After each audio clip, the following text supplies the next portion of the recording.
Ndoa zamani na sasa. Katika kijiji cha Kaleche palikuwa na mzee mmoja aliyeitwa Mzee Mshimba.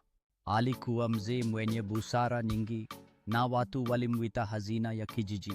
Mzee Mshimba alikuwa ameoa mke wake Zawadi kwa zaidi ya miaka 40. Ndoa yao ilikuwa mithili ya mti mkubwa ulioota mizizi mirefu uliovumilia upepo na jua kali.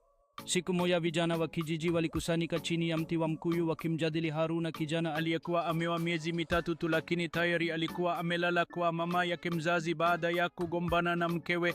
Mzee Mshimba alisema, kijana mmoja aitwaye Juma, tunaomba utueleze nini kilifanya ndoa zenu za zamani zidumu hivyo. Mzee Mshimba alitabasamu akaangalia mbali kana kwamba anatazama miaka ya nyuma. Kisha akaanza, enzi zetu ndoa ilikuwa agano takatifu, si tu kati ya wanandoa bali kati ya familia mbili na hata jamii nzima. Tulifundishwa kuvumiliana, kuheshimiana na kusamehe. Hakukuwa na blocks za WhatsApp wala unfollow Instagram. Tulizungumza uso kwa uso, tukasuluhisha matatizo yetu. Mke hakuwa adui wa mume na mume